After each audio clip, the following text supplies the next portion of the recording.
Oh, and we're live.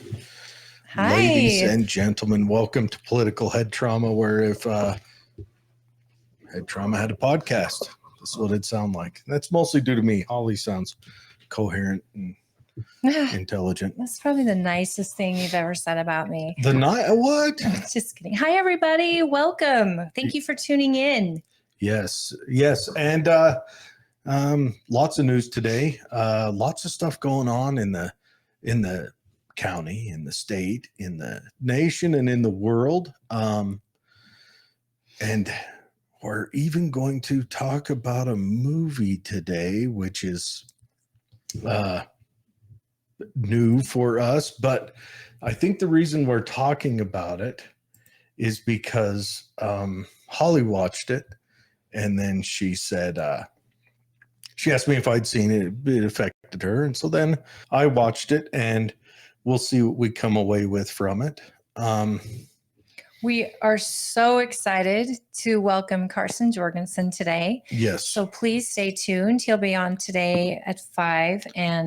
Or if you don't want to listen to the rest of the stuff, you just want to hear what he has to say, join us at just before 5. He's going to come on and give his stump for governor. We're getting the governor field is filling up. It's going to be a fun, not really fun at all year. You guys stay tuned, because we are working on bringing every candidate, and we have no holds barred here. We want everyone running to feel like they can come here and meet you.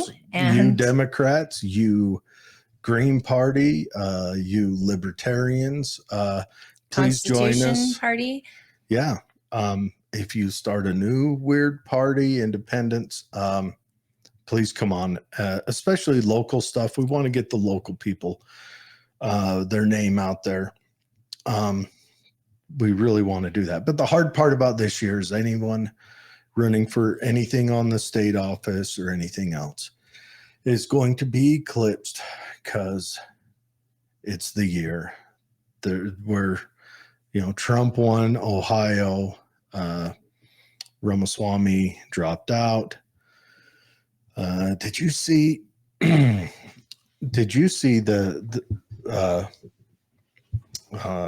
Tucker Carlson was asked about if Nikki Haley became Trump's VP, and Tucker Carlson just outright said that would be the worst thing ever. It's so much so that it would stop him from voting on that ticket. I've heard more than just him. I've heard lots of people say that would just, because people think she's a dark horse, a Trojan horse. And again, she's the face of the military-industrial complex. Yeah. And they say, Tucker outright said that that one, she's for sale, and two, they would work to employ, say, a book depository to change the head of the state. Well, it's a really tough time right now, because she thinks South Carolina is going to give it to her, but even Trump is leading in South Carolina, which, that is such a wild. She didn't win. She didn't even take second in Iowa. She took third. Yeah, she took third. DeSantis says he's in it for the long haul. Yeah, and I like DeSantis. I think he's made some major mistakes on who he hires to be on his team. So did Trump. So yeah, we'll just have to see how this plays out.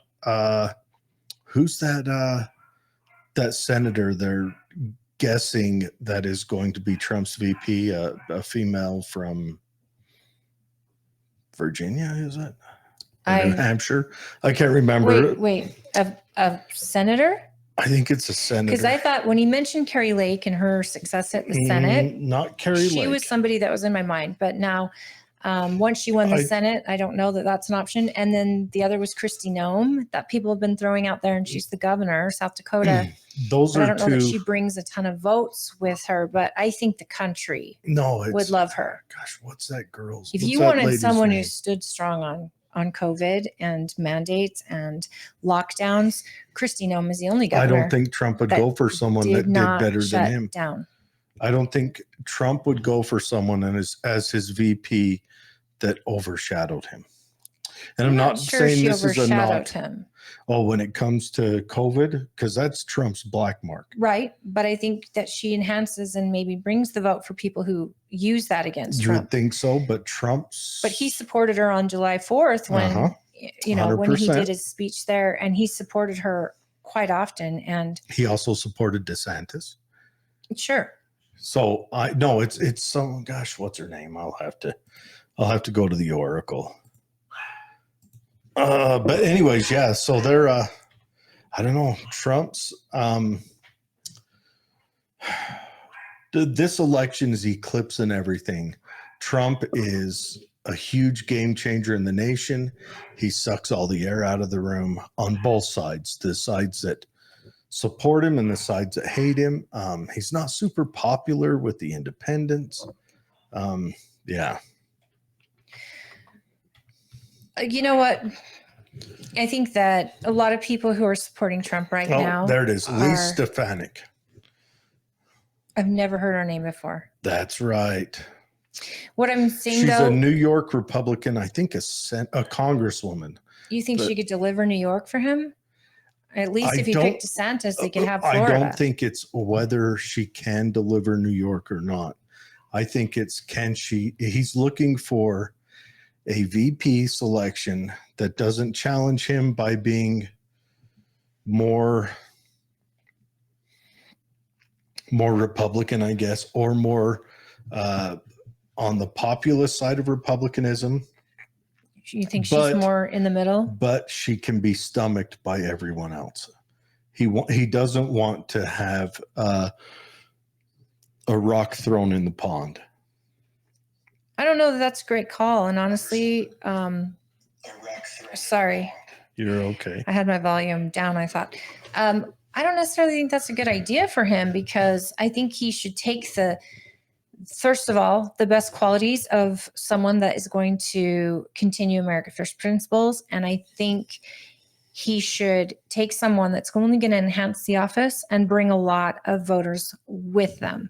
And I think when those decisions are made, that's considering, what kind of electoral college votes they can bring with them. So a state like Florida that is now more Republican than ever, and that's a lot of electoral votes. Someone out of Texas, someone out of, I would say New York and California are iffy, because that state is usually blue, and you're not going to pull every Republican out. Usually blue. California's been blue since 80, and New York's been blue since. Has New York ever been red? Well, yeah, it was. Well, okay. I mean, the city has, but New York was reddish. It was a hazy red. I mean, you could see through it up until the mid 2000s. But I think. You mean their governor? And I'm talking about their governor, not New York City's mayor. Was the governor red? That's where I'd say New York, the state, because outside the state, I don't think Buffalo or Albany have ever been red. Right. But I think the electoral votes that come out of New York are going to be substantially where the populace is. But outside, like where Dave lived, that's a red place. It's a red county. Or gold. Right. They're not exactly blue, but I don't know. I don't know, but I think the Republicans have written off the West Coast and the Northeast. They've written them off. There's not a fight to be gained there. Well, hopefully, states like ours participating in Super Tuesday will get them here. The Democrats have written off Utah, Idaho, Wyoming. Not necessarily. We just had the first lady in Utah just a couple of days ago. Fundraising at Hunter High School. They'll come out and do stuff, but I don't think Democrats go into any election thinking we're going to get Wyoming, Utah. Well, I think we're flyover states and they don't care. I mean, they don't. They really don't. But Trump has been to Utah. I hope he'll come back. DeSantis has been to Utah. You're talking the Republicans. The Republicans are reinforcing in Utah, but they carry popularity here. Well, in the past, though, we've been a flyover state. That's just assumed it's going to be red, so they don't bother. And we aren't that many electoral votes, so they're going to focus their What are time, we, money, and attention. 4 electoral Yeah. votes or something like that. Whereas, like, I think California has 40 plus, if not 50. And it just runs on population. Yes. And if people don't understand the Electoral College, a lot of people give it a bad rap, but I'm telling you right now, the Electoral College is the only thing that keeps. I mean, people will say we need the popular vote. In fact, I just saw a tweet from our governor talk about the Electoral College in a roundabout way on X. And I'm a little taken aback because if we go to popular vote, the decision for who wins is up to New York and California. Yeah. And if you don't believe in the way they vote, it was specifically this Electoral College is the only protection we have and gives us a voice. When the founding fathers designed the Electoral College, the thing they wrote was, we do not want the rest of the colonies held captured by, what did they say? New York, Maryland, and Virginia. And the truth is, that's what a democracy is a popular vote. Mm-hmm. And that's not what we are. We are a republic. And that's why, it's death by 1,000 cuts, people. Death by 1,000 cuts. You get rid of the Electoral College, we're done.